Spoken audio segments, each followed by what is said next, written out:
You're about to listen to TADPOG, Tyler and Dave Play Old Games. It's a comedy video game podcast. We would like to stress that the hosts are not experts and are really just very crass commentators. Seriously, this is an explicit podcast that happens to talk about video games sometimes. So please enjoy this pretty okay podcast with Tyler and Dave.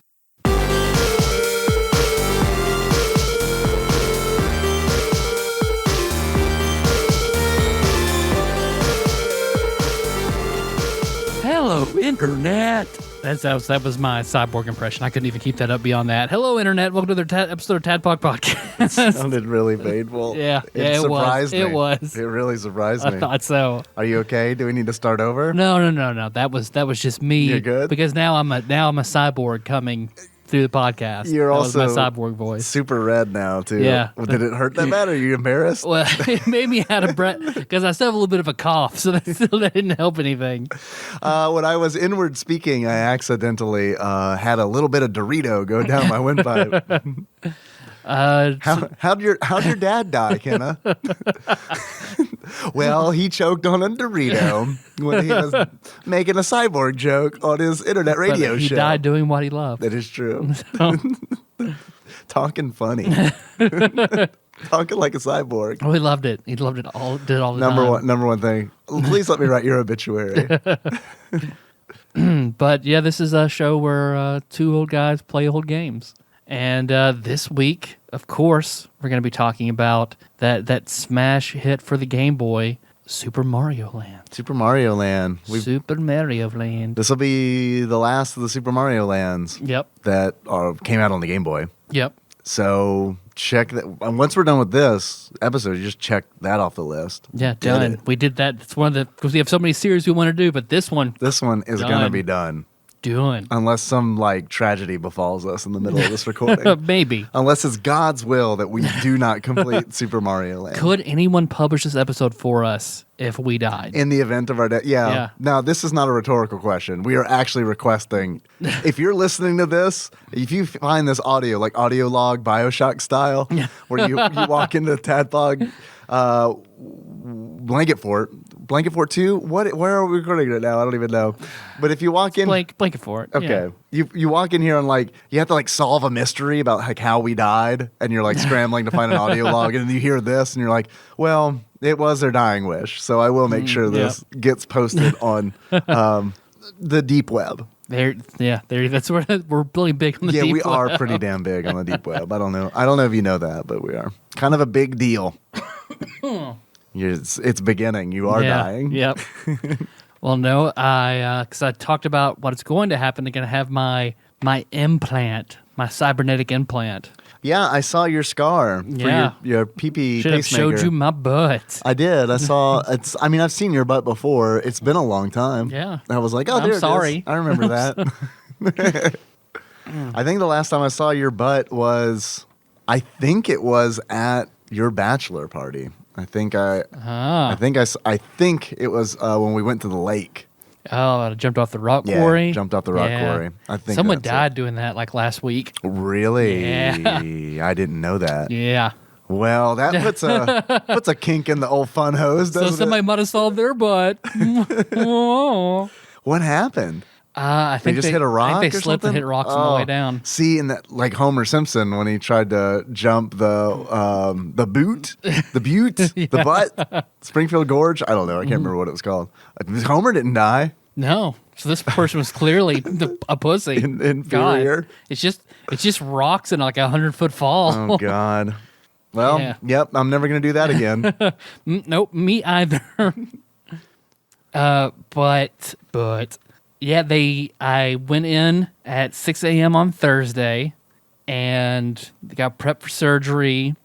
While I'm in the pre-surgery room, and somebody from the company who's makes the implant came in, and they were going over well, this is the only time you're gonna remember talking to me, so I'm gonna talk to you now and telling me about how to work with the device while it's inside me. Oh, no. Oh man, that is sexy. So, is it remote controlled? Like one of those remote control vibes? Could Melissa just press a button and you just start peeing everywhere? If I'm in close proximity to the this thing I have to place over it.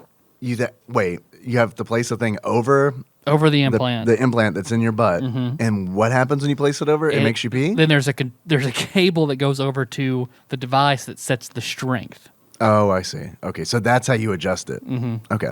And it's supposed to last for about 5 years. Longer if I have to use it a higher strength, so I don't know. But I'll have to do it all. Because I have a huge scar on my right butt cheek, and then like Melissa said, you can see the outline pacemaker, the outline of it right there in my butt. It's like when you carry your Walkman around in your pocket. Because they told me, like, oh, no, we'll put it in there. You won't be able to see it. Yeah, no. Apparently, yeah, it's like carrying your Gameboy in your pocket. Like, They it's lied. just there. Yeah.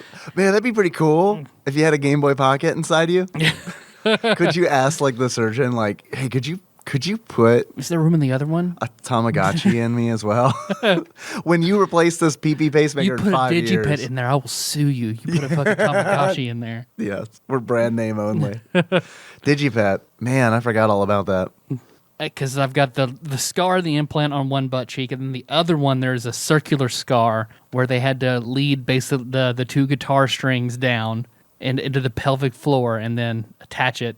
So then I woke up. It's sore, like, but it's not awful, and like peeing's pretty good. Pretty good. It's working out. I don't have to pee constantly. That's and a plus. Like whenever I feel like I have to go pee, I do actually have to go pee, and then not just go in there and stand there not around. peeing while feeling like I have to pee, because that's the worst. Yeah, that sounds pretty bad. Or finish peeing and still feel like I have to pee, standing there like it's an emergency. That hasn't happened. That's been wonderful. Yeah, that sounds like an improvement. But whenever I was trying to adjust it, and I was cranking up the strength until suddenly, because it feels like someone, tapping the inside of my butt, until I cranked it up too far and my legs started jerking. Oh, God.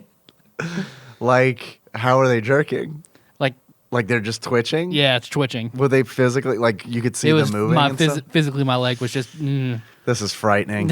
This really is. This is disconcerting. One man should not have so much power. But I'm wearing my chef clothes at work instead of my business casual because it's far more comfortable on my butt. Yeah. I've seen your quote business casual unquote. That's it's pretty fancy business casual. So I'll go back and forth. Like no one I turned it down a little bit once I realized all the executives, like no one wears ties. Like it's all very they all wear blazers but no ties.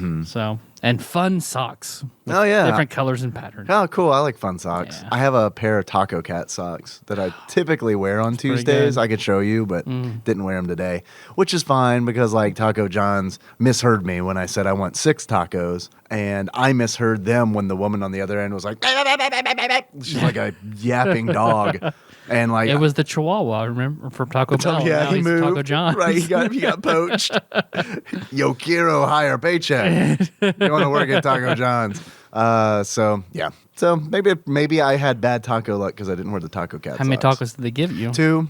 And you paid for 6? I didn't pay for 6. When I was when they gave me the total, I was like, well, that seems a little low. But the line is going around the building, and I have a feeling that this person has already left the speaker or whatever. Yep. So it's like it was just like whatever. I'll see what I get, and then Yeah. we'll figure it out. So we got 2, and I was like, well, I am going to give these one to Henry, one to my mom, and I will reheat pizza for lunch. It's very sweet of you. Very sweet. I was Henry likes tacos? yeah, he likes tacos unless they Kenna just really kind of just pokes at him. really. He's weird about it. Like if the taco shell is immaculate, he's all about it. But if it's broken, he doesn't want to have anything to do with that shit. Yeah. Today his Like excuse bananas. like bananas. Oh, Kenna gets so mad about a broken banana. Really?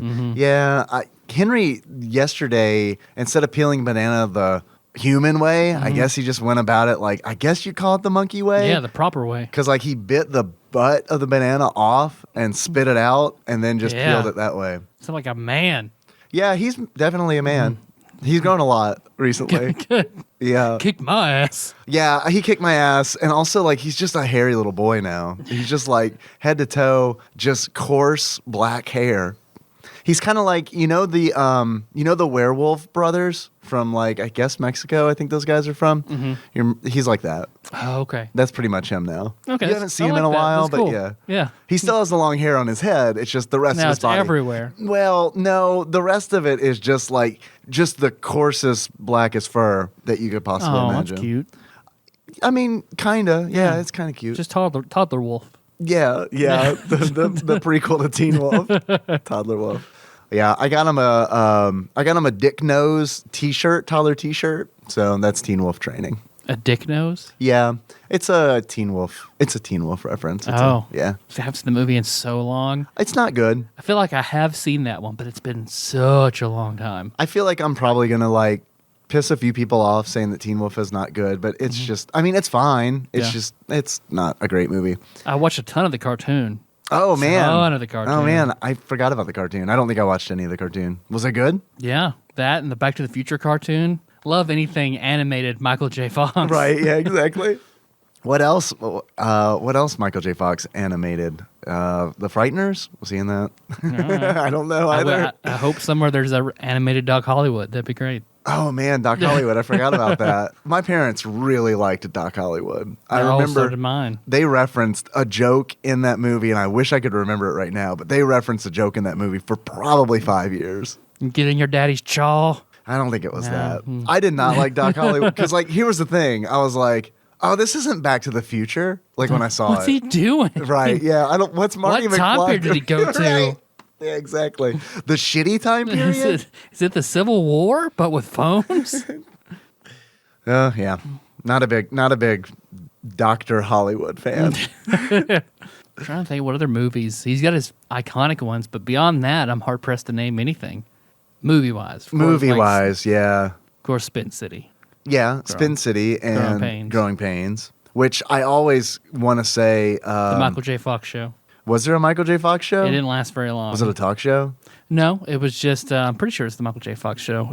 I think it lasted 2 seasons, and it was his last foray into it. He's still... It was about him coping... It was like a family sitcom, but he was coping with his disease. So it's kind of serious. Sorta, in the same way that he was serious on Curb. Okay, so every episode was a very special episode. Yeah. Okay. All right.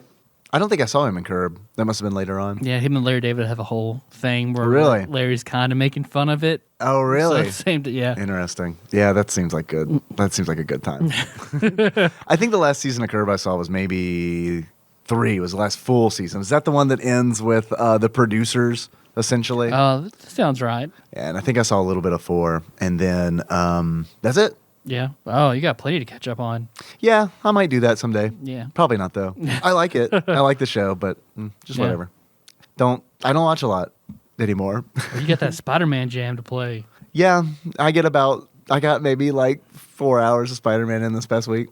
Well, you played Shining Force. Yeah. You played Super Mario Land. Yeah, I played Super Mario Land. That's the first time I've sat down and watched you start to finish beat a game. Yeah. Yeah. So you kicked its ass. I finished it 4 times on the Twitch stream. The first time was on regular, and then once you beat the game on regular, you unlock expert mode, and it just changes some enemies around. And not much harder. It's not much harder. Yeah, I beat expert mode 3 times, and then it was time to end the stream, so I did that. I ended the stream. Damn, dog. And I didn't miss Spider-Man while I was playing the game. I feel like this is kind of end of the show kind of talk that I'm doing right now. But I didn't miss Spider-Man when I was playing the game.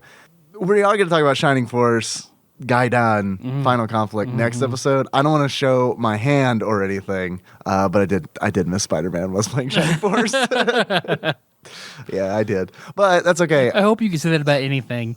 That you did or did not miss Spider-Man in any context, any activity. Dude, this is no joke, but since Spider-Man has come out, I feel like I've the spell Quest has been cast on me, Geese, and I must finish Spider-Man, and it's everything is impeding me finishing Spider-Man. But that's okay. The other stuff is more important than finishing Spider-Man. Hey, we just do a TADPOG next week and just do Spider-Man. I might not be done with it, man. I am milking that game as if one would milk a spider of its venom to form an antidote. Very carefully. But I am Dave. I'm your bespectacled host, and I went to Game Galaxy again this past weekend for Rhythm Master Paul Korn's birthday. Which sadly I could not attend since I was fucked up with my butt. Yeah, with your butt stuff. Yeah. It was fun, except I totally got stuck in traffic on I-24 for 2 hours. It took me 2 hours to get past 2 exits because apparently there's a sinkhole on I-24 that they were working on. Yeah, can you imagine like just driving and all of a sudden being swallowed by the earth? Sinkholes are like very frightening to me. Honestly, like sinkholes are like, you remember like when the Corvette Museum had like a sinkhole just appeared in the Corvette Museum like a couple years back? I feel like I heard about that. It's terrifying. It's terrifying because it was like a big old sinkhole. It's like, well, bye-bye Corvettes. There's a giant one somewhere in Benton. Really? Yeah, I didn't know that. That's scary. There was a tiny one outside of my work, like a 3-foot diameter sinkhole where it's just like, oh, glad I wasn't standing there. Yep. I don't even know how much notice you get with a sinkhole. It's probably just like, oh, and I'm dead. Yeah, I'd like to think you'd be like, let's go. I'll step over here. Right. Oh, the earth is trembling. Maybe I should move. But it sounds like, it kind of sounds like lightning that comes from the ground. Where it's just like, instant. Yeah, exactly. You're in hellmouth. Right. So once I made it through the horrific traffic jam, I played a lot of pinball. I played a lot of Bad Cats, which is Wiz and Sage Ian's favorite pinball machine that I've never played before. It's an old one. It is. It had a credit on it that the sound work was done by Dan Forden. So I was like, oh, that's cool. A little Mortal Kombat angle. That's nice. And then I played a lot of the Ghostbusters pinball game because like I remember playing it 2 years ago at Louisville Arcade Expo, and there was always a line. That's a really, really fun table. Like, that's a good one for me because there's a lot of stuff on the board. I'm not good at pinball. So there's a lot of stuff on the board where I kind of like feel like I'm doing it, you know? Like, I'm doing things, I'm hitting things, so it's no big deal. And then I played a little bit of the Deadpool pinball machine, which was really fun. Yeah, good. Yeah, it was really fun. Was it zany? Yeah, it was zany. It's definitely like current generation Deadpool, not like, 1990s Deadpool, which makes sense. It would be weird for them to be like, you know what we're going to do? We're going to go back to old Deadpool for this. Marvel's Capcom did it with Mega Man. So yeah, that's true. What was 90s Deadpool like? Because you're an OG Deadpool fan. I am an OG Deadpool fan, which is all these new kids. Yeah, I mean, new Deadpool's fine. I like it, but they really lean into that zany angle of his personality. Like, that's the aspect that, like, everyone focuses on. He's and I get it. flanderized. Yeah, totally flanderized. But it's like, comedians have written Deadpool comics. Like, Brian Posehn has worked on Deadpool. And it's like, I get it. So, like, they want it to be funny. And Deadpool's a funny character, but, like, he used to be, like, in the 90s, like, I remember reading The Circle Chase, which is like his first mini-series kind of spinoff from Uncanny X-Force, where he was like just a villain. This was like kind of his like foray into official anti-hero kind of territory. And he used to be funny, but in like a kind of like a dark Spider-Man kind of way, like Spider-Man's real quippy. He was really quippy, and like he would use those quips kind of like as a form of attack to like put people off guard and stuff like that. Yeah. It's definitely been cranked up to 11 since then. Yeah. And I mean, it's still fine. It's different. I just remember his card that I would buy the X-Men cards from Walmart, and his card being like his fighting strength, speed, fighting technique. I love those cards, energy man. projection, and then like the fact. And the fact was, like, no one has seen the face of Wade Wilson. Oh, really? No one truly knows what Deadpool looks like. Oh, that must have been a really, really early card. Yeah, I mean, I was little. Yeah. Because, I mean, I guess I don't know when it was. I don't know when his face was revealed. That's a really good question. Because I didn't read a lot of Uncanny X-Force. I don't know if his face was ever made an appearance in that or not. But whatever. It was good. It was good. My favorite run, if anybody's curious, my favorite run of Deadpool was where Ed McGuinness was the artist. I think that, to me, that is like perfect Deadpool. So he was supposed to be a spin-off of somebody in DC, right? Deathstroke. Deathstroke. Yeah, he's a parody of Okay. Deathstroke who became bigger than Deathstroke. I think they make I heard on, I think it was a recent episode of I think it was Laser Time. Yeah, because they did an episode on like spinoffs and stuff, like ripoffs that essentially became bigger than the things they ripped off. And Deadpool was mentioned briefly. I think they make a mention of that in the new Teen Titans Go movie. Really? Yeah, because I think Deathstroke makes an appearance, and they're essentially like, "Dude, you're Deadpool," and so they kind of like embrace it, which is nice. Yeah. Because I mean, he's totally like he is 100% like Deathstroke's name is Slade Wilson, and Deadpool's name is Wade Wilson, and yeah, it's totally a ripoff. But I don't know, he caught on. Because I remember, because I wasn't familiar with Deathstroke until I saw him on Arrow. I haven't watched a lot of Arrow. I saw like 2 episodes, and I was like, I don't like this, and I stopped watching it. I didn't either. Not the same way. And it's weird, like when I was probably like when I was in my 20s, I think I would have loved that show because it would have just been like, it's not like perfect, but it is a superhero show. But it's like now we just have like endless superhero stuff that we can watch, you know? It's like, oh, I want to watch a superhero movie. And it's all like the CW, so it's all like this PG-13-ish. Right. Very, it's all the same stuff. So remember, I did enjoy what few episodes of The Flash I've seen. I really like The Flash. The Flash was essentially an episode, each episode at the beginning, because I haven't seen all of it, each episode was a Flash comic from the New 52. Like, that's why, like, Gorilla Grodd is involved and stuff like that. I really like how they did him. Yeah.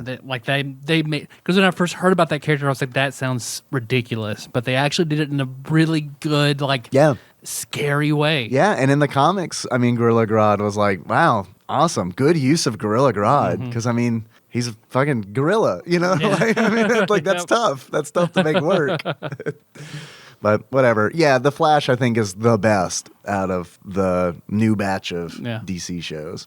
The live action stuff, for sure. But since I cut the cord, I haven't seen anything.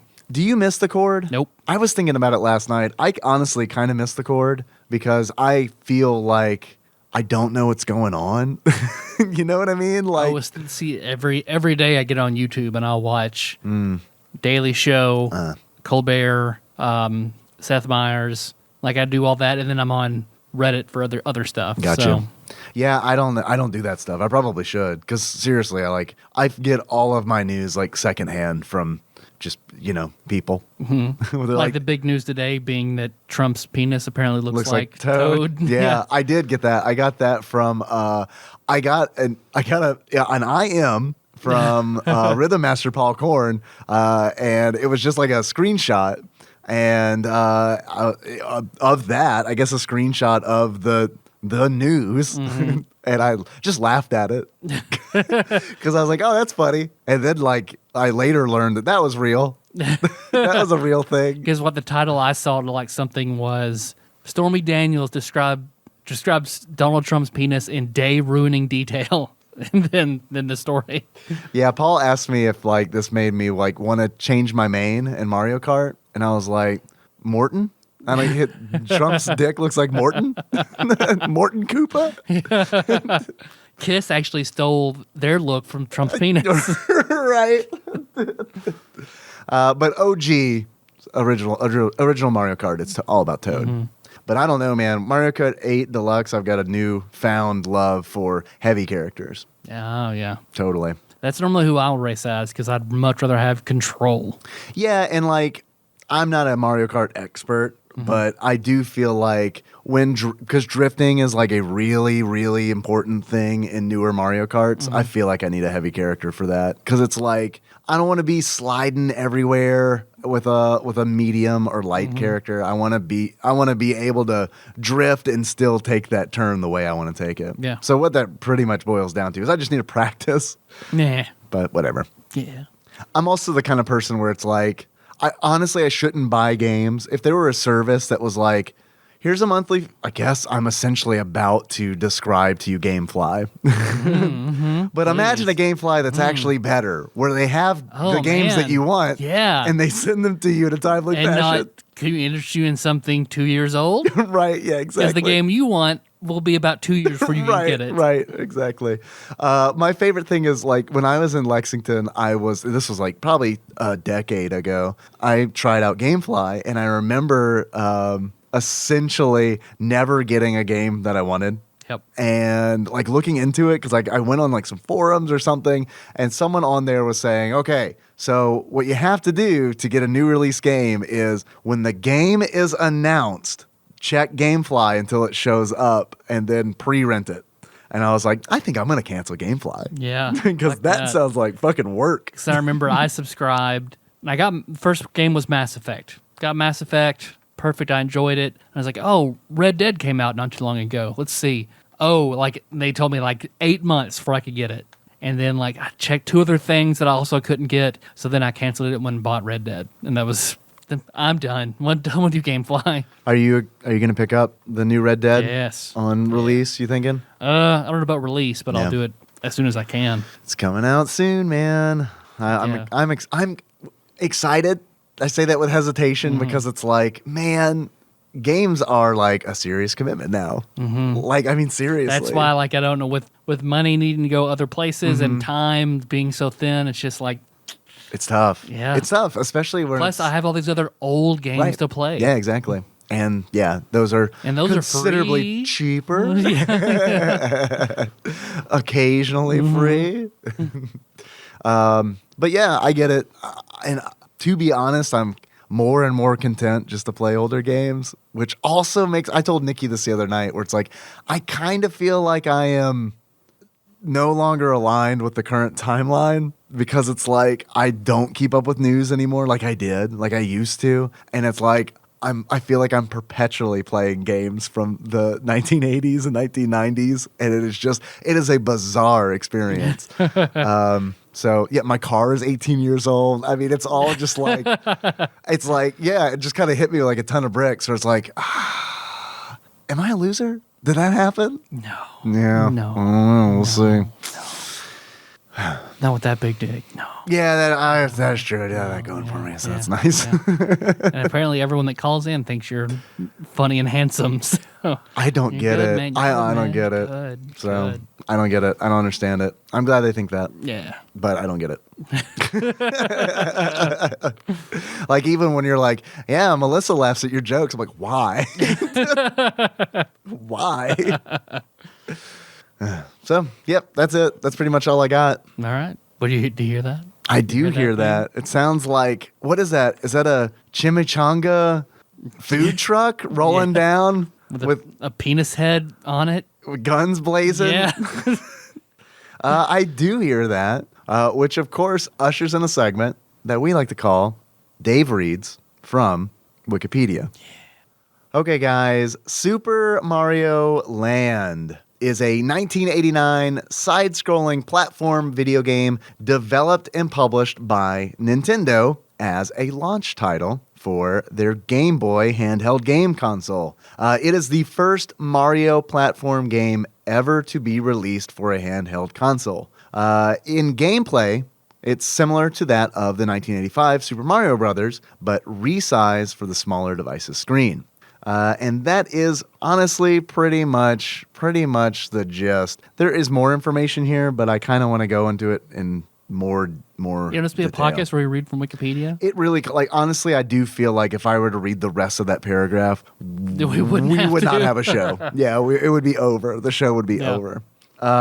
Because there is and there isn't a lot to talk about. Yeah, no, you're Super right. Mario Land. Like, I mean, there aren't a lot of talking points, but I do feel like the talking points could go on for a long time if the conversationists had, like, you know, Our real conversational sorcery. Right. If we had like deep rooted opinions about them, which I do, I could honestly probably go on for a very long time about Super Mario Land, but I don't think that we all have that kind of time. Let's go. Go ahead. I really like Super Mario Land. I think Super Mario Land is a really good game that is also very weird. It is the closest thing to Super Mario Brothers 1 on the Game Boy. Yeah. Because Super Mario Land 2 is not anything like Super Mario Brothers. It's more like Super Mario Brothers 3 or something like that. You're right. But it doesn't feel exactly like Super Mario Brothers on the NES did. It feels a little stiffer.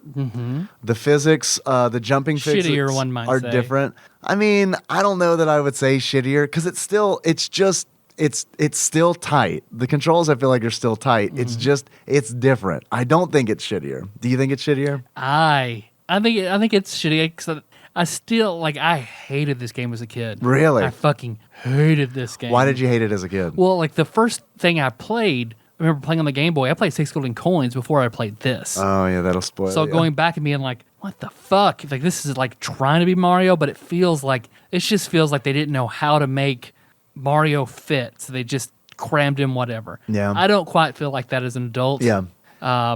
But I really hated this as a kid. I had the opposite experience because I played Super Mario Land first before Super Mario Land 2 came out. And I remember distinctly, this is pretty rare, but I think it's the beauty of the Game Boy. Because it's when I would beat a game as a kid, I was essentially typically in front of a television or in front of a computer screen. You know what I mean? Yeah. It's so I don't have clear memories of the first time I beat Wolfenstein 3D because I was in front of the computer. But because the Game Boy was portable and for the first time, this is an amazing thing. I remember clearly beating Super Mario Land for the first time in my aunt's kitchen because I was spending a week with my aunt in Louisiana. And that was also the summer that I learned about cologne. If you were curious, when I was at my absolute highest peak of stink level, it was then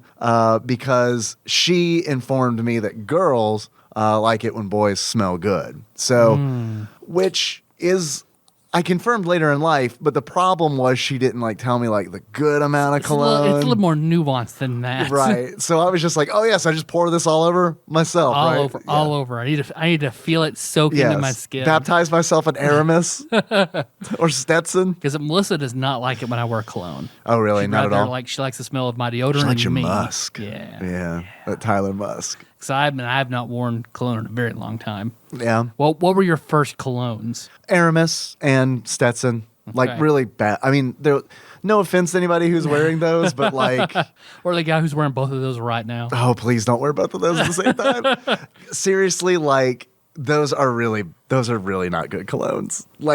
You should. Did your dad have those and that's what you put on? Nope. Or you went out and bought those? My uncle had, when my aunt was telling me about that, because I was telling her about all my girl troubles, i.e., they didn't like me at all. I liked them a whole lot. They didn't like me at all. Instead of her being well, pick up some weights or something, she was you just need to smell better. You just need to trick them.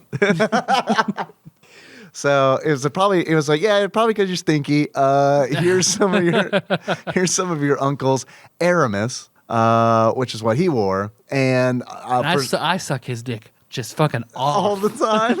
Yeah. And then Stetson, which I think he didn't wear, but they just had a bottle of it in the house. We got this from his work Christmas party. You can have it. Right. I think it was essentially, oh, here's a good opportunity to get rid of this cologne. Let me give them to this child. So yeah, those were my first 2 colognes. And then once I was done with that, because I think at some point someone did tell me thankfully it was oh, you should not be wearing all that cologne. That smell, you smell very strong. Then I switched to my dad's Old Spice aftershave. Okay. A classic dad aftershave, I believe. I think the first time I started wearing cologne, sometimes at church. Because now I get comments on it. So I wore my dad's 2. He had 2 colognes. Trolling for Poon in the church. I remember. I think I was intrigued one time by. Do you like how I said Poon? Yeah, so I don't feel like I say that enough. No, bring it back. Yeah, I'm gonna bring it back. Henry does still say Poon instead of spoon, and it's usually because it's a common thing. He'll miss his S if it's at the beginning of a word, and I'll correct him on everything except for spoon because it is delightful. And as far as I can tell, get it while you can, boy. If you can say Poon in public and people are well, he's 3, he means spoon, do it. I don't want to correct Kenna when she asked for sanitizer. Yeah, That's just I get just it. cute. It's adorable. And it's economic. Yeah. I mean, why say hand sanitizer when sanitizer? Sanitizer. You know what's going on. It's a portmanteau. Yeah. She's essentially our new next generation of good writers. Sure. Yeah, you're right. She's next Shakespeare. Or meme writers, maybe. That'd be cool. Do you think that's going to be a thing in the future? Yeah. You're like, oh yeah, this meme was done by I'm a meme romancer. a memermancer. Yeah. I'm sorry, I think you mean memes. Oh, you're right. Because I think it was a babysitter I had a crush on who talked about how much she'd like this one cologne. Oh God. And I was like, oh, my dad has that. So then I would wear that all the time. So his two were Dracar Noir. Yeah, okay. I'm familiar with Dracar Noir. And the one I wore more than anything else, Joop. Joop. Joop. I'm not familiar with Joop. Like a little like purple bottle. Joop had the exclamation point upside down. So I remember like my mom told me what I had to the only way I had to apply it is I take the cap off the Joop, do one spray on top of the cap, and then put that on either side of my neck. Okay. That's good. You were taught properly. And that's all I used until maybe my sophomore year of high school, and I got a bottle of Polo Sport, and I wore Polo Sport a lot. I used to wear Polo Sport too in high school. I forgot about that. And Tommy, I wore in high school. I wore it. After that, I got Hilfiger Sport. I even had the yellow duffel bag it came with. Until it came in a duffel bag? Yeah, it came with like a you could buy full-size duffel bag? the Christmas edition or The whatever. special edition? Had like a You huge bag. Pre-ordered the Tommy Sport? I had it until like last year, and I only got rid of it because like Melissa was like, get rid of this. Well, yeah, because like two shampoo bottles exploded in it, so Oh, no. I just threw it out finally. Yeah. But I mean, I'd had that since like 1998. I'm trying to think if I just recently threw away my 100% unworn class of 2000 t-shirt that we all got. Like, I was going through my closet and it's like, I don't know why I didn't throw this fucking thing away earlier because I hate it. And the reason I hate it is because they had a contest for who could design the t-shirt for the class of 2000. And I submitted a design that I thought was pretty good. I'm sure it wasn't because I don't even remember what it was. But they picked a shirt that was absolutely horrible. So this is my hate shirt. I kept that hate shirt in my closet How for very Seinfeld of you. for like 18, not like 18 years, 18 fucking years. If I held on for 2 more, it's kind of like where I feel like it might have been the source of my Sith power, honestly. Like since I've thrown it away, I've actually like grown weaker. Like I don't know if you've noticed, I'm like emaciated I have noticed and it. I mean it has really taken a toll on my like body. now I'm fully convinced I can kill you. Yeah, absolutely. So before I was like, Yeah. no, I'm not. That could go either way. Right. But now it's like, now I can tell his power has gone Yeah, down. my weakness is bare. So yeah, I finally threw it away, and even as I threw it, because I was going through my closet because it was all full of hate shirts essentially, and I've got shirts for every weight class in my closet that I won't throw away. Oh, It's like, no, I I get it. might get back down to this size someday, so I I'm get not it. going to throw these away. I get it. I got jeans like that when I lost like a whole bunch of weight and I was like really svelte. I refuse to throw those pants away because it's like I'll get back into those for sure. It's just going to take a little bit of work. Give me like a month and a half and I can get back in those. Yeah, I bet you could. So, but I'm also just kind of comfortable right now with my weight the way it is. I think you're just right. So, yeah. Thank you. I'm the third bowl of porridge. I'm the third strongest mole in this maze. Yes, awesome. I'm glad you brought up Earthbound because the music in this game was done by Hip Tanaka, who is famous for doing the music in Earthbound and Mother and a bunch of other games. And that's also why part of why this game is weird and feels so weird is because it was essentially developed by the Gameboy people, by the R&D team that invented the goddamn Game Boy. So Miyamoto wasn't involved in this project at all, from the way I understand it. Yeah. Which it shows. But it's like all the people working on it had worked on previous Mario titles before, like Gunpei Yokoi, who he is like the father of the Game Boy. And I know he was involved in Mario Brothers, the original Mario Brothers, with like the shell creepers and the fighter flies and stuff like that. Okay, which yeah, it does have those elements to it. Definitely.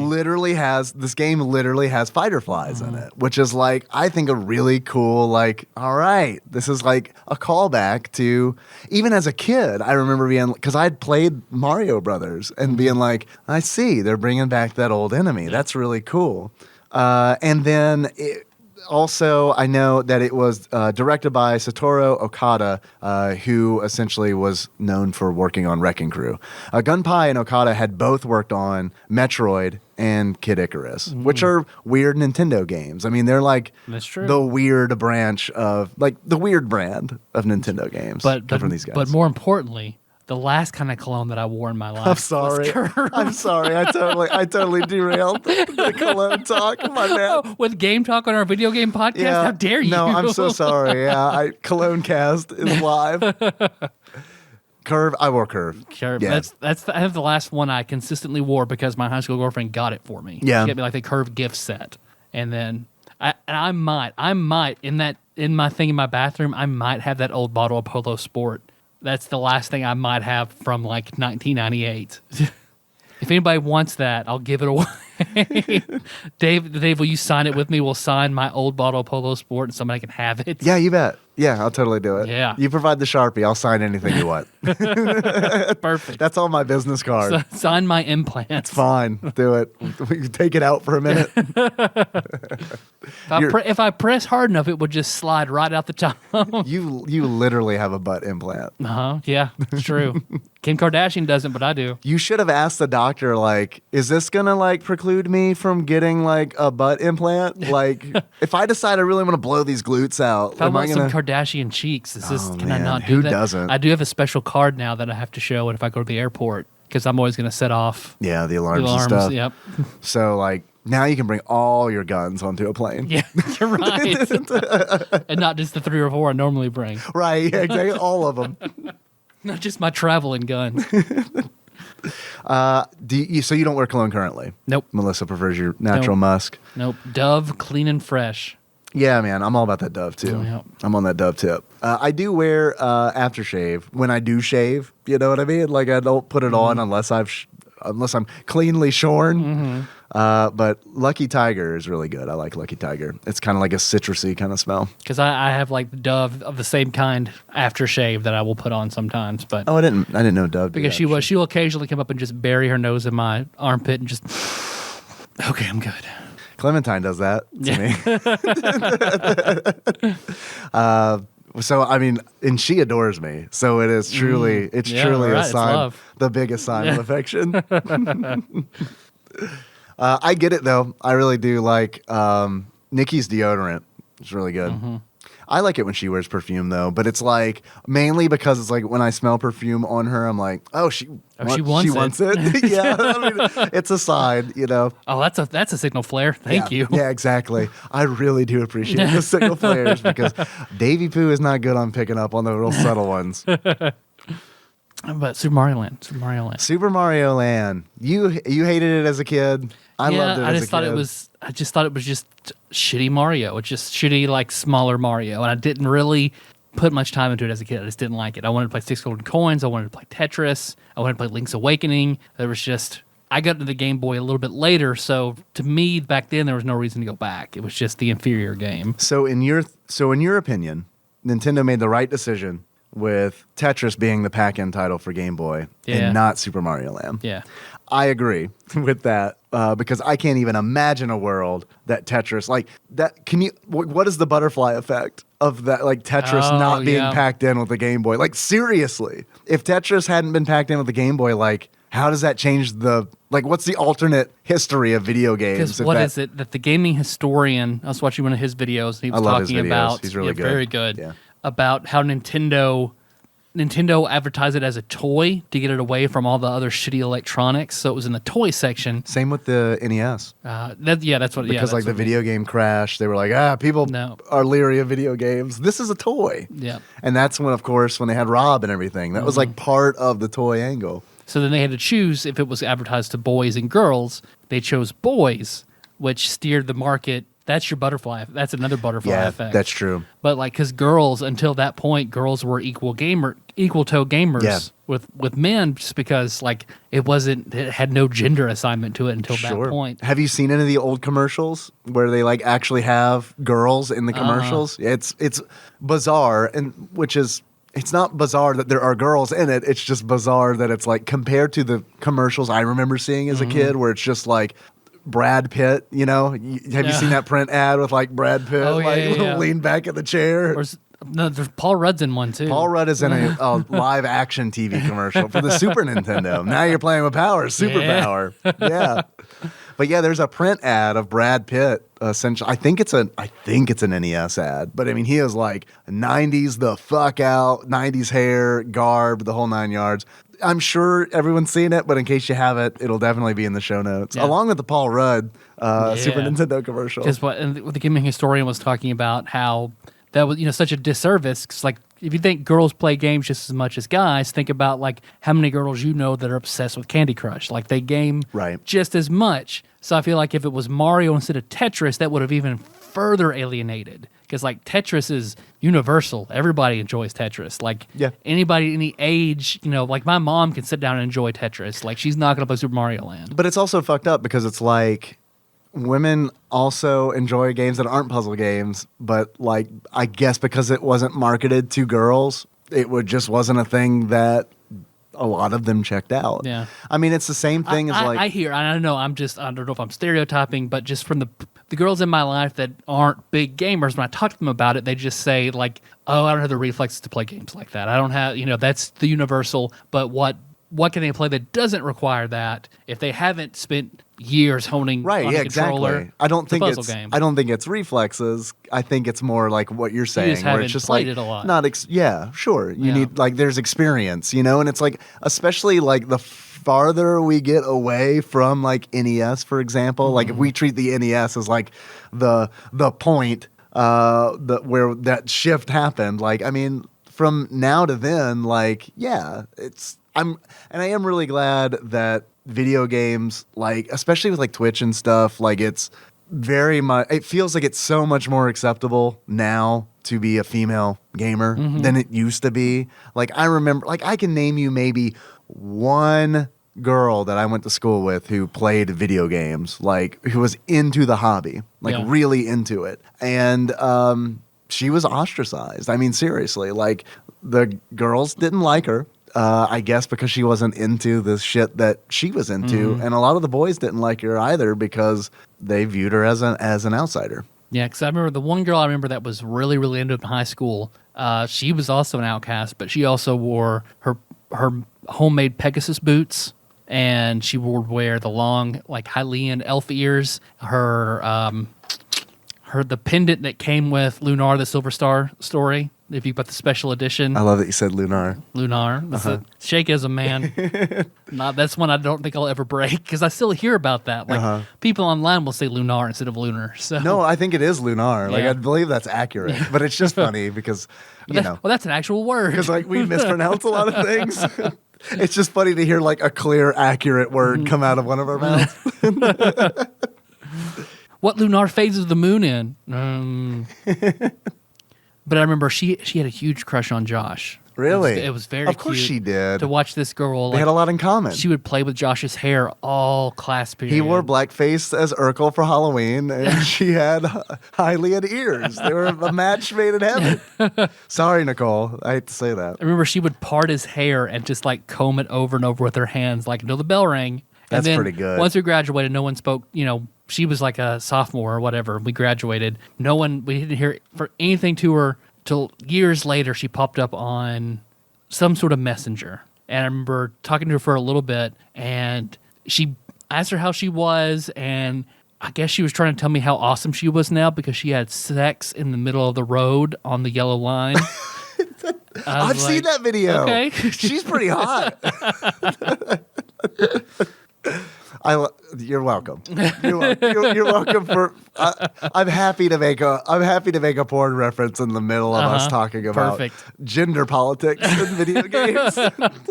We are who we are, David. Look, man. Yeah, I kind of like. I'm at the age where it's like we talked about this before on the show. Like, I don't feel Gen X and I don't feel millennial. Like, I feel like I got one foot in either time zone and I'm just straddling that fucking fence, baby. Yeah. But it's like another thing that I feel like was huge as far as like getting girls into video games was Pokemon. Another huge Game Boy game. Yep.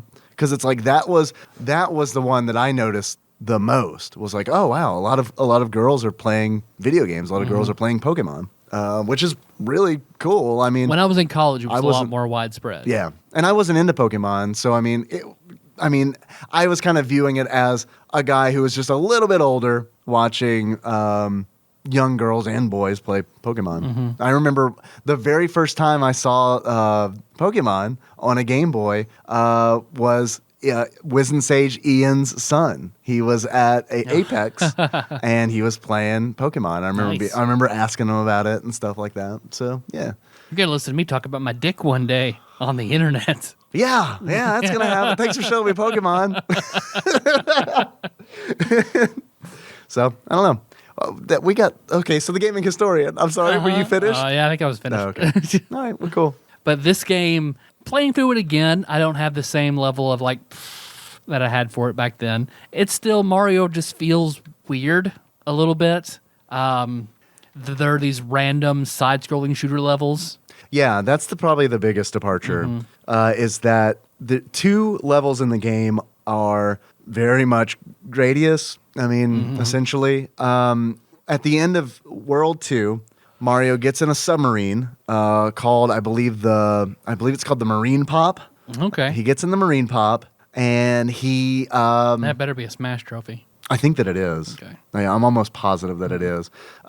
He gets in there, and it is now the game is an auto-scrolling shoot 'em up.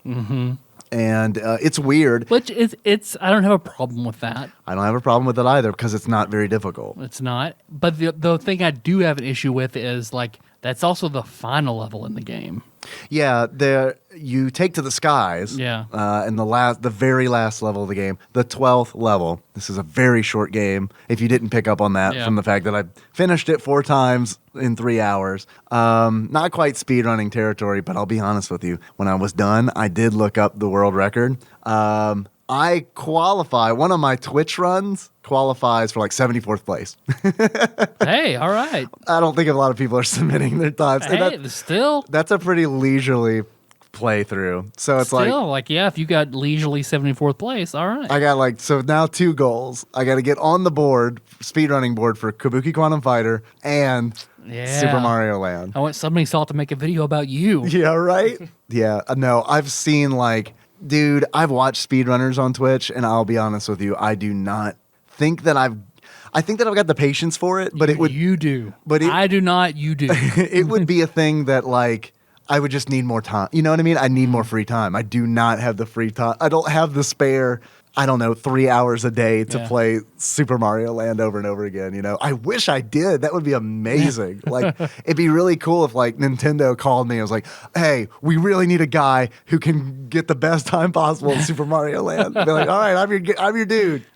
How much will you pay me? Not a lot. It's fine. It's fine. Well, done. if everyone you love and care about dies in a horrific car wreck, then what is left of you will be the greatest speedrunner there's ever been. Yeah, I'm like the Batman of playing Super Mario Your Twitch Land. stream is just you in a dark room, slumped over in a chair, just beating all the games very fast, never saying a word. It's just like you see the reflection in your glasses like an evil anime character, and that's just it until you beat a game and it just goes black. Shinji's dad from Evangelion. Yeah, I don't even play with my hands. My hands are always crossed right under my nose. I actually play with my feet as a challenge. Yeah, that's my future. Why do you play with your feet? Why do I continue to exist? Yeah, I wish I had more time. Seriously, seriously, I think I could get into stuff like that. I think you could too. But I think Little Nemo would be like one of the first things. Little Nemo's a tough one to speedrun. Yeah. I think. Just because. I'm sure it is. Yeah. I think Kabuki Quantum Fighter would be and Super Mario Land would be much easier than Little Nemo. Yeah. But you could do it. Yeah, I mean, I think that I could if I devoted the time to it, sure. But I mean, that's like one of the hardest parts, right? Is devoting the time to it, committing the time to it, and also a weakness of mine is like being involved with a community to like get better, as opposed to I always had this shitty That's true, attitude 'cause they where all work together and share strats, and stuff like that's that. not me. You know me. Yeah. That's not like I'd have a really hard time with that. See, that's why nihilism, Dave, is even better. Yeah, I know. That's right.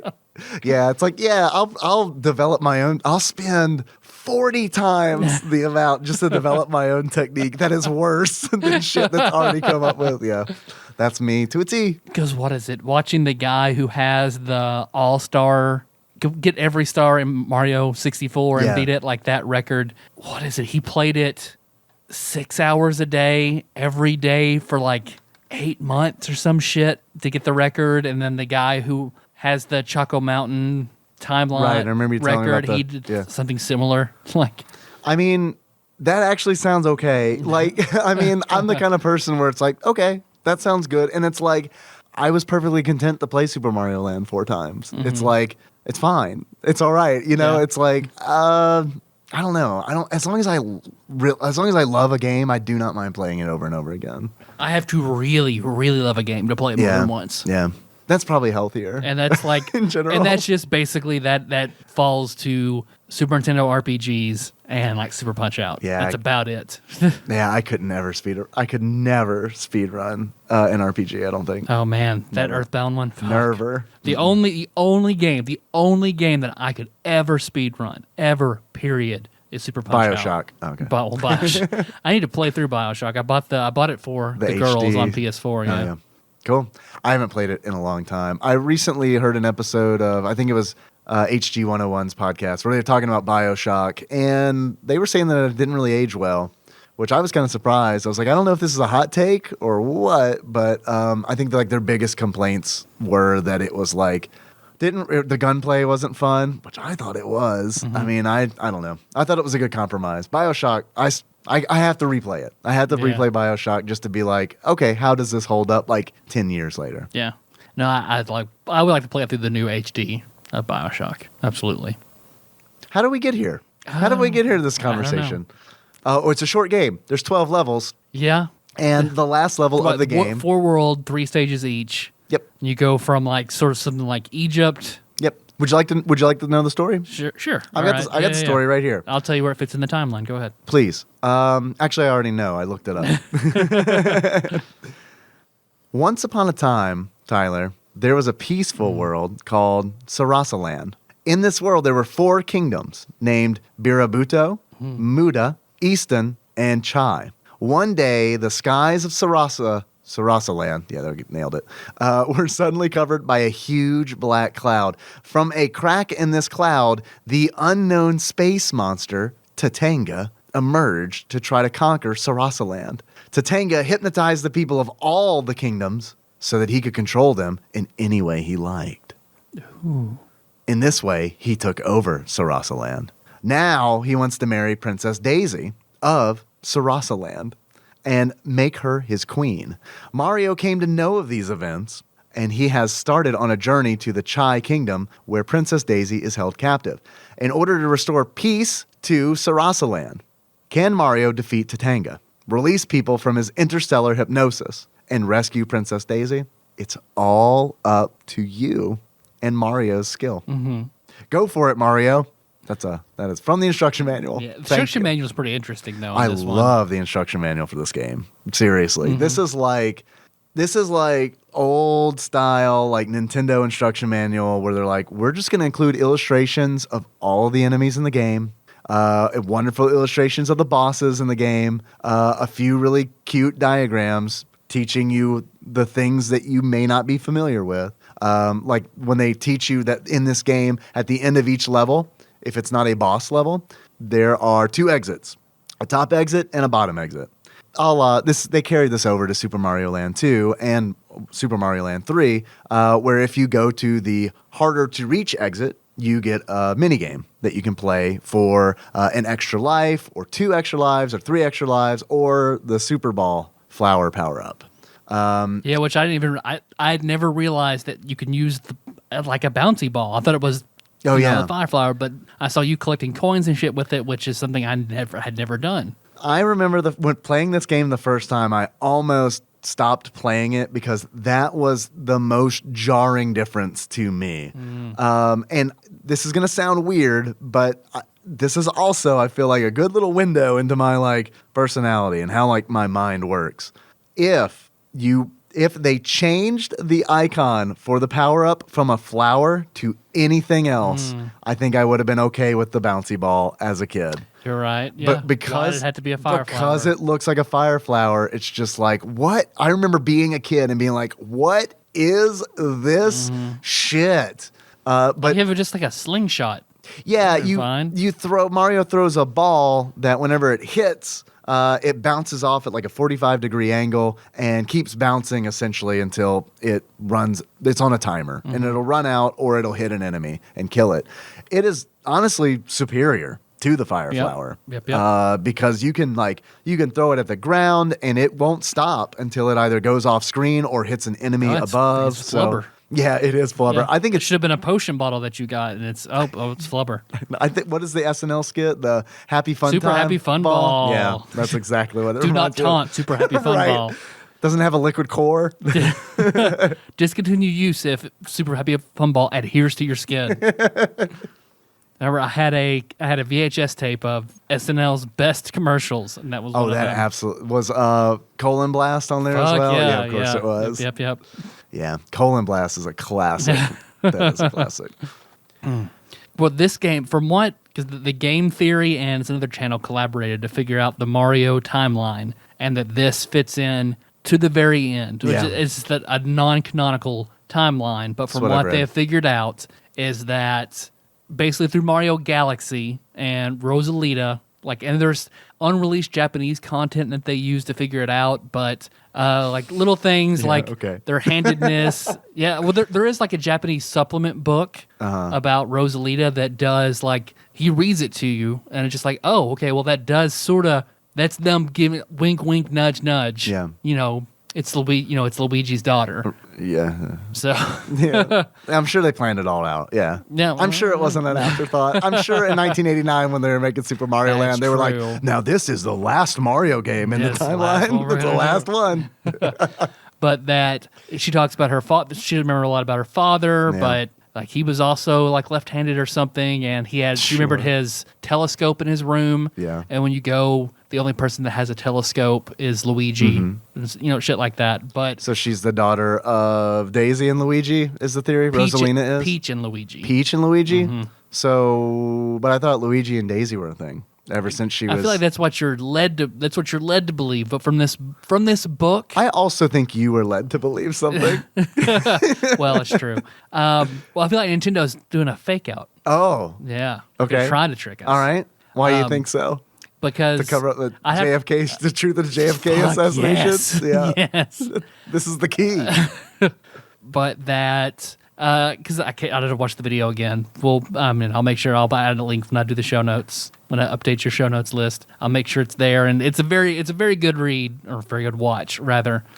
How they go about it, but then they figure if he's off saving this new princess, then this would best fit at the end. That if Luigi's with Peach now and Mario has been after Peach this whole time, then he's brokenhearted. He hears son of their kingdom needs help. Oh, he goes off and saves this kingdom, and he's with this princess. So that's incest, though.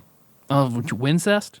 I mean, I get, if you want to call it that, sure. But that's like a Star Wars scenario, like Luke kissing Leia. Because, if Rosalina is Luigi's daughter, then that's his niece. No, I mean, he goes up with Daisy. Oh, with Daisy. I thought you said, rescuing. Oh, okay. Yeah. I got you now. Now I'm clear. No, okay. Rosalina, and she is their age because of the way physics works in space, going back and forth in Mario Galaxy. Of course. So there you go. Of course, that's how it works. I mean, Nintendo's pretty brilliant, if you ask me. They are pretty. Look, I won't deny that. I think Nintendo makes some really damn good games. However, you mean timelines? That's No, that's their second biggest business. Number one is video games. Subscriber 2 is timelines. They do make a lot of money on timelines. I forgot about that. Oh, and by they I mean YouTubers with subscribers. Japan's third biggest Yes. export is These timelines. timelines. Yeah. Yeah, it all comes back to the Future. Every episode. Yeah, dude, you know I don't like the timelines. I know. Yeah, that's why you brought it up, I'm assuming. Well, no, I really like the timelines. It's the biggest difference between me and you is because I really like It them. probably is. Why do you like them? I just think it's interesting. Yeah. I mean, I know it's pure conjecture, but Yeah, that's why I don't like them. Yeah, no, I like laying out the evidence and seeing like how theorizing how like it's like lost theories, you know? Yeah, I do. Okay, I like lost theories, but it's like for me, it's different when it's based on games that were made so fucking long ago, and it's like.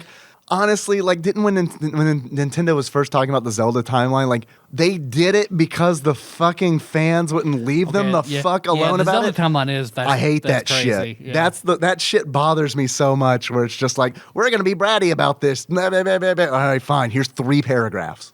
Go nuts. Yep. I don't know. That's what I don't like about it. What broke the internet? Kim Kardashian's butt and the Zelda timeline. What I don't like about it is the fact that it's like, I don't like it when I get like being really into something, right? Like when you love something, when you're a fan of something and you really love it, like I get that. That's awesome. That's a great feeling. But what I don't like about it is when like you start harassing companies about it. I don't like that. Yeah. Because it's like, I don't know, man. No, it's their duty to give you more stuff you love. Not every. Who cares? Who cares of the quality? Fucking give it to me. I also think that not everything in the world needs to make sense. I kind of feel like The world is square. Yeah, right. It's flat. But I mean, I don't know. I kind of like it when I kind of like the honesty of, yeah, these are just video games that we made because they're fun. Mm-hmm. And there really is no bigger meaning. And maybe you should find meaning in things that have meaning instead of like trying to force meaning out of things that we made to be fun and to make some money. You know, like, I don't know. That's kind of like. I feel like Konami kind of feels like they fucked up a little with the timeline. Yeah, I know. Because it constrained them. The Castlevania stuff, right? Because I watched chronologically everything with the Castlevania, and it was very cool. It was a very cool watch. I'm glad I got, because I've played all those games. I'm glad I know how they fit in the story and the different Belmonts and the generations. And then, but after Soma, they stop. They're just like, okay, that's done. New 52 style. We're starting over. This is something totally different. Yeah. And then they start doing the Shadow whatever games. And a different studio does it, you know, so they just like, okay, this was fun. Yeah. Now don't hold it to us. Now we're just going to make games. Here we go. And I like that. But to play devil's advocate, a timeline kind of makes sense for Castlevania because like they bake that into the game where it's like every 100 years, that's Dracula, true. It's like they pass this whip on through generations. It's all built in, but it's like, it's not built into Zelda. You know, at no point, right? Are they like, oh, it's Link again. It's the 7th generation of Link. Yeah, I mean, foretold for the centuries. It's a really tough sell for me. And Mario is even fucking tougher, dude, because it is like. Well, Yoshi's Island is first because he's a baby. Because he's a baby. Yeah, we can logic this out, I guess, if we really want to.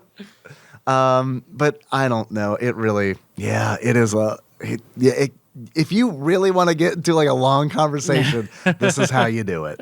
They're really just talking about video game timelines. It's just fan fiction. That I get. Yeah. That I get. And I think that's fun for a lot of people. Yeah. It's just not fun for me. It's just irritating. Yeah, it's just irritating for me. But it's different for me than like Lost fan theories because like that was the intention of Lost. Like, that's the artist's intention. They want you to try to. Yes. That's not the intention. Miyamoto didn't make Mario. Is that what you're trying to tell me? I don't think Miyamoto was like. I mean, if you think about it, every Mario they live on a cliffhanger. Like, he just walks off. You don't know what happens. Right.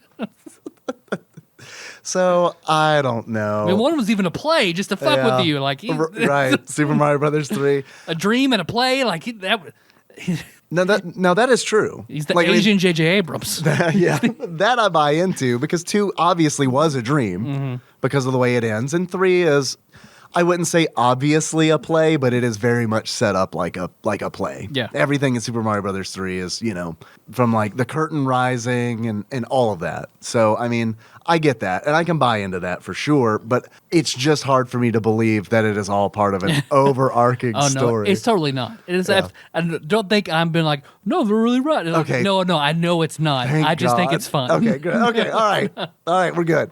Hey, man, you have fun any way you want. I'll stop worrying about you. It's like anal. Like I'm in a butt, but it's just fun. It's just fun. Say what again? No. Speaking of Daisy, this is Daisy's first appearance in a video game. Daisy is a character that I've mentioned this before. I've really come around on Daisy. Daisy used to be, if you recall, I believe way back when we were in TADPOG Annex 2, I think it was, we did a murder. No, I'm sorry. I'm about to say murder, marry, kill, because I always make that. Marry, fuck, kill. We were to assign, we were supposed to do it with the Nintendo princesses, the Mario princesses. There was Peach, Rosalina, and Daisy. I've come totally around. Daisy is now my favorite Super Mario princess, and it is 100% because of Mario Tennis Aces. Like it is, she is just like, well, it's part that, and brunettes are better than blondes. Like I get it. Yeah, and she's redhead, which is like God tier. So, so it is like there's that angle, but it's also like she seems like out of all of the princesses, the Mario princesses, she straight up seems like the most fun. Like she seems, because it's like in like Mario Tennis, like Peach is wearing her. Yeah, she'll like come wherever you want. It's fine. It's fun. Exactly. But like Peach is like in the dish, please. You're right, yeah. Like Peach is like wearing her like tennis skirt and everything, and like Daisy's just like, fuck it. Like they really lean into that like 70s style for Daisy, because it's like her color scheme is very 70s. Yeah. She's got the yellow, the orange, and like the big like turquoise necklace, stone in her necklace and whatever. And it's like, okay, I can see that. And they like lean into it in Mario Tennis because like she's not wearing like a modern like tennis skirt or anything like that. She has the shortest fucking booty shorts you can like 70s style, like the fucking stripe down the side and everything. Like Larry Bird used to wear. Yeah, exactly. Yeah, like shorts like men used to wear when I was 3 years old. Yeah, like those shorts. And I don't know, she's like into like taunting enemies and stuff, like opponents and stuff like that too. And like when her taunt is like, she's got these long legs that she does this like strut, and it's like, man, I've come around on Daisy. I love Daisy now. And I may actually learn to play as Peach in the new Smash Brothers because Daisy is her Echo Fighter. See, that's my what? Now, I feel like Ness was my main in the first one. The second one, Dr. Mario, and then on. Oh yeah, Peach. I remember you, Dr. Mario. Yeah, for a bit, and yeah, Peach too, of course. Peach is something you have to dramatically change for me to not main Peach. Like Richter. I'm interested in Richter. Or Cloud. I'm interested. No, not Cloud. I'm not interested in Cloud at all. I haven't played. I didn't get any of the DLC for the most recent Smash Brothers. Yeah. So I never got to play as Cloud. But from what people have told me, that he's like straight up overpowered. Yeah, I've heard him and Bayonetta both. Yeah, I've heard that about Bayonetta too. Yeah. So what do you think about Daisy? I like Daisy. Yeah? I'm down with Daisy. All right. Okay. Cool. She's a good alternative to Peach. All right. Again, we'll have to agree to disagree on that. Peach is just so vanilla, dude. No, I'm with you. Yeah. No, that's why I like. You I like it. Daisy. Okay. Yeah. Okay. Yeah, Okay. No. All right. I'm glad that she and Mario get together at the end. Daisy and Peach. Yes. I'm really glad they get together at the end of the Mario verse. Well, do you have any achievements for the game? Do you have more to talk about? I do have a little bit. The music is kind of weird. The music is weird. For the most part, I like it. It's got like a really, really catchy overworld theme. And this game is like straight up, like you're not moving around a map like you do in like Super Mario World or Super Mario Land 2. It's just you start, there's a level, you finish the level, you go into the next level. It's very linear. There are no like diverging paths or anything like that you take. I honestly don't even think there are a lot of secrets in this game. It feels like a very bare bones, like this is our first Mario game on the Game Boy. It very much feels like that. There aren't a lot of bells and whistles.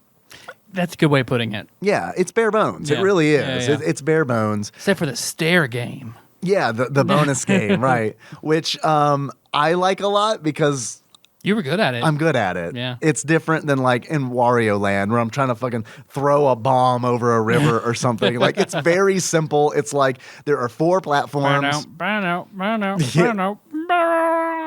And then it's like it's easy for me to get 3 lives on every one. So what I want to do is actually what I'll do is I'm going to send you one of my playthroughs of Super Mario Land. Mm-hmm. If you could just dub over. I'll send it to you with no sound, but I need you to dub all the sound. I'm 1-bit brigade. Yes. So You're the Michael Winslow of Super Mario Land. Yeah, the sound. I'm glad you said that because like when the enemies die in this game, they sound like Sega Genesis's X-Men, where it's just like it just sounds like constant, just like things being electrocuted. That's what it sounds like to kill an enemy in this game. Especially like you jump on one of those bugs that you see its corpse hit the ground and then it belly flops off screen. Yeah, it's pretty gruesome. And honestly, I think this game has like one of my favorite sprites in video game history. It's a fire-breathing snake that I believe is called a Nyolin. And it is the cutest fucking snake. Like the sprite is adorable because it looks like this innocent like snake that doesn't really want to be there. Like he's just kind of like, hey guys, right? And and then he spits out a fireball. This guy doesn't seem so bad. Yeah, he looks like the real life allegory would be something called a bush viper. What's a bush viper? It's the cutest looking snake you've ever seen. Oh, really? It's incredibly deadly. Is this a real thing? Because I happened to see it on Reddit right before your playthrough. Whenever I saw that snake, I was like, oh shit, it's a bush viper. It looks like that? Yeah, they have like anime eyes. Oh, like it's man. a super cute snake. It sucks that it's venomous. Yep. Yep. That explains why I haven't seen one before, I guess. Where do they live? That's why you have it trap on the side of your house and just grab and show to Henry. Yeah, Nikki saw a snake when we were doing yard work on Sunday, and she described it to me, and I was like, that sounds like a garter snake. That sounds like totally cool. There aren't many venomous snakes here in Kentucky. I think we have like just copperheads. Copperheads. Believe it or not, I think we have coral snakes, but like those are like very easy to recognize because like you look coral. Right. Yeah. And then cottonmouths, and then we actually have like a weird rattlesnake here too. Yeah, the weird rattlesnake is what it's called. Yeah, and I think they hang out. It has hands and makes poison. Right. It has hands and it's named Ruby. Oh shit, the weird rattlesnake. Ah shit, it's Ruby. I told you guys not to call me that. But I'll poison you. I think they hang out at like Land Between the Lakes. Oh man. Tatanga. Should we talk about Tatanga for a little bit? Yep. Because this is a boss that reappears in Super Mario Land 2.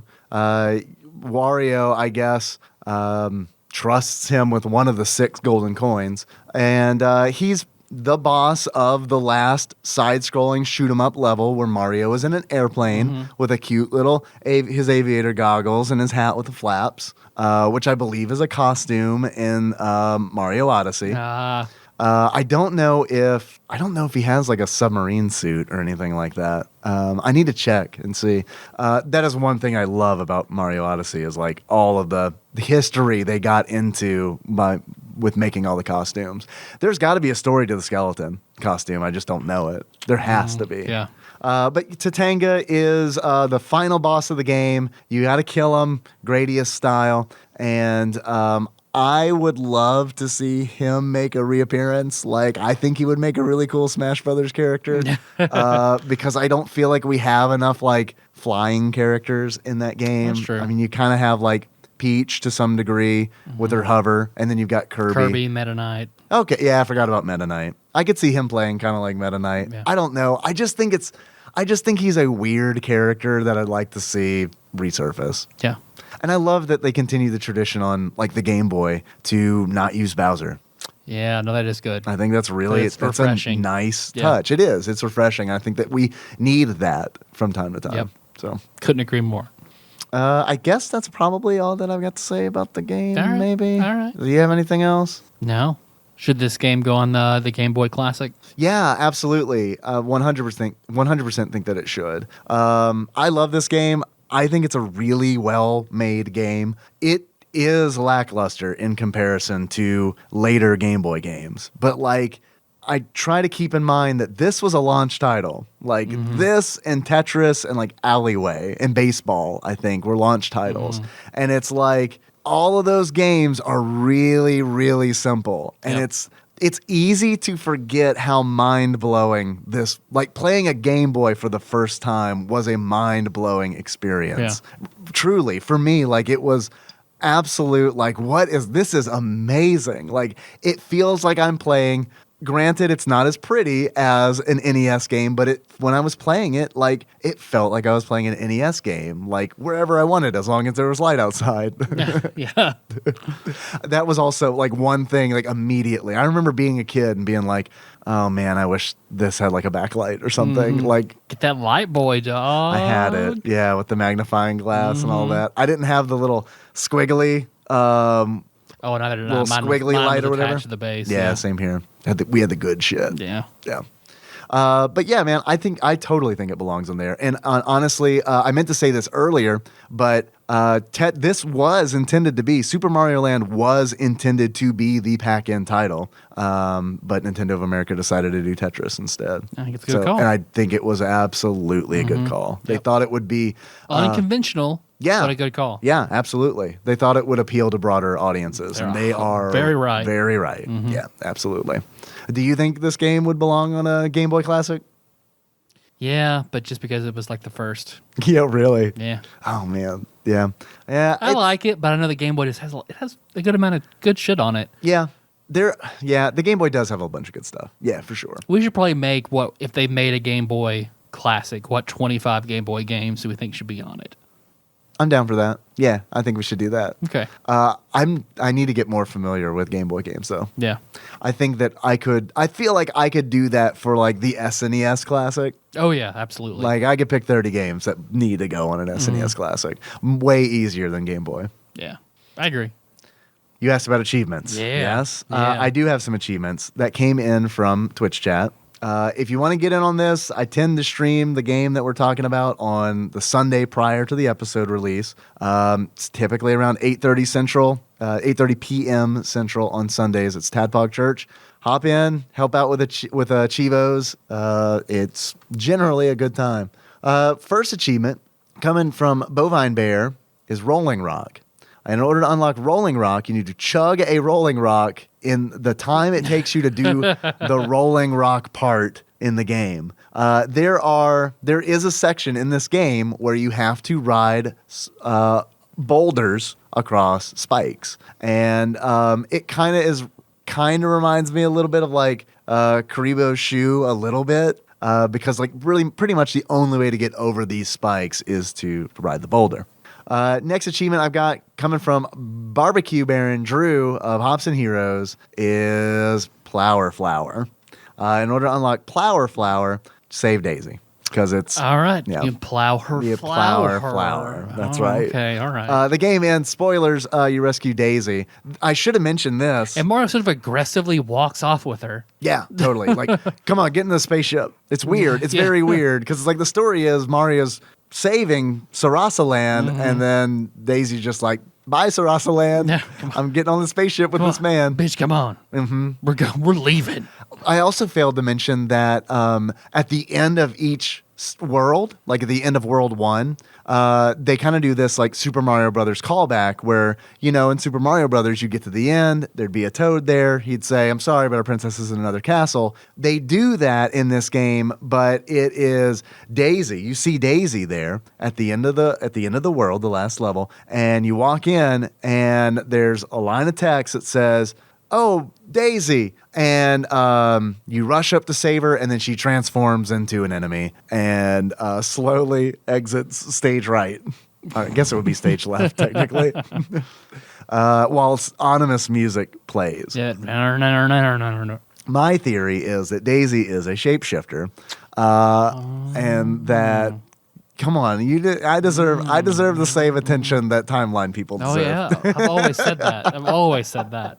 She's a shapeshifter, and she just trolls Mario for 4 worlds, and then she just gets tired of it. Oh yeah. She's like, you know what? I have wanted to go on a spaceship before, and I never have, so this is my opportunity. Good. Let's go play some tennis. Right? Yeah, exactly. I think her next appearance she's like a sports game Mario princess. Same for Waluigi. Yeah, because like he made his debut, I think, in Mario Tennis, right? Yep. Daisy's next appearance, I think, was in a version of U.S. Open. I think it was Or was it the Mario Brothers movie? Oh yeah, I forgot about that. Maybe it was. Where I think she played Luigi's caddy. Not in the movie. Although that would have been great.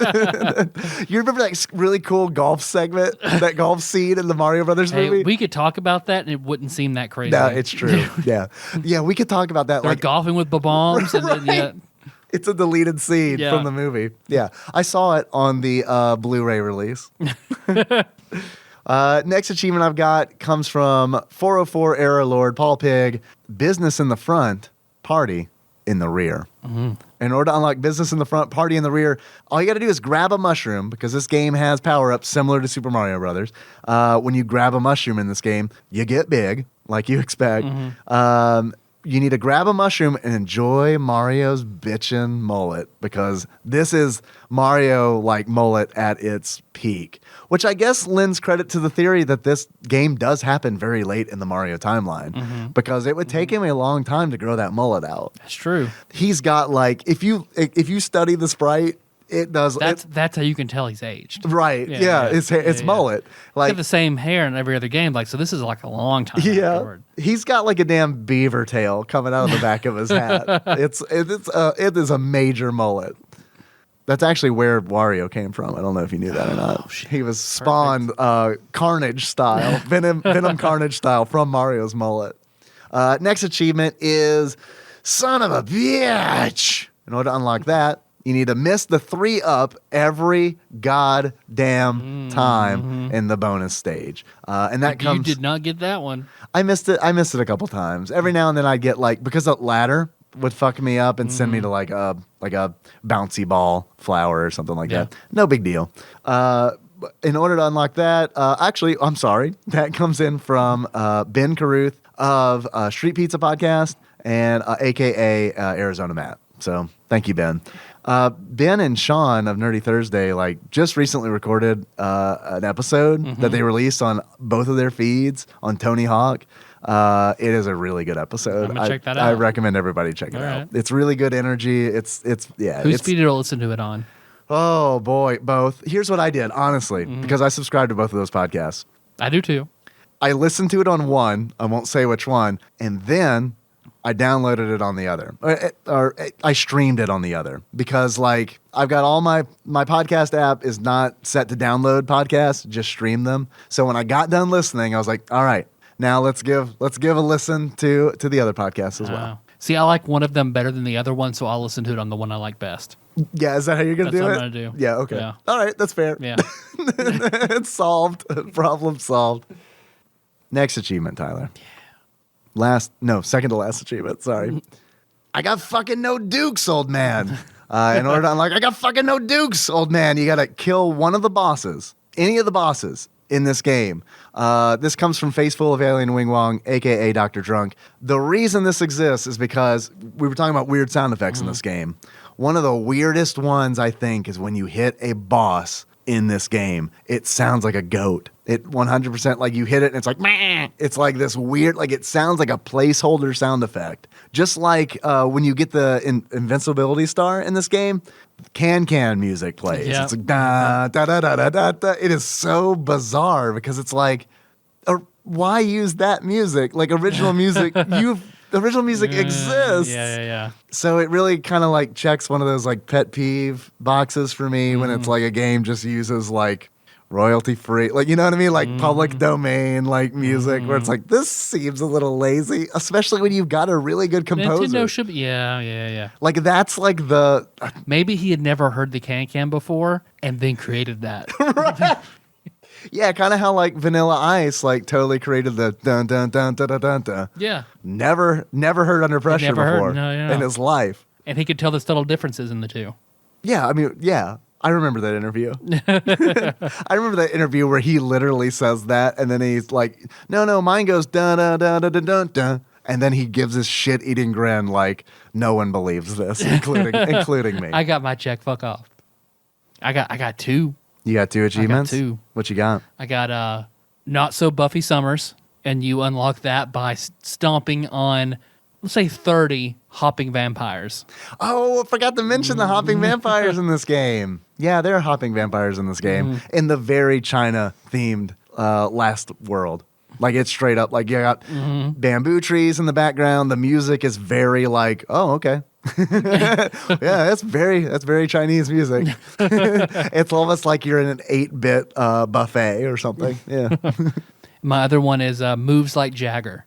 Like who? Jagger. All right. Jagger. And you unlock I think you mean that. Jaeger. Jaeger. Moves like Moves like Jaeger. Jaeger. Just falling down. You're right. When you fall in a pit, that's Moves Like Jaeger. That's my third one. Moves Like Jagger is where you ride on 10 Rolling Stones. Hey. That's really good. I like that a lot. I have one more achievement. This comes from Bubba Drewski, and this achievement is Bustin' makes me feel good. I said it like that because I was hoping, like, you were waiting for me to like change a word or something. Not gonna. I don't want to unlock. Bustin' makes me feel good. Break every breakable block on a level. I want to up the ante. Bustin' makes me feel great. Going from good to great, you got to bust all them blocks, boy. Every one of all them. them blocks. I think this is an impossible achievement because this game does have parts where you can only access certain areas if you're Tiny Mario. If you're Tiny Mario, can't bust those blocks. But still, I like the achievement. That came from Bubba Drewski. And I don't know, we haven't mentioned this on the show before, but Bubba Drewski actually does a podcast as well with Bubba Shane, the Bubbas, called Sad Panda. It's Sad Panda Presents, and what they're doing right now is dedicating an episode to an album of music. So I think that's really cool. So there's be a podcast all about that one Snickers commercial where they say, "Why so blue, Panda Bear?" Yes.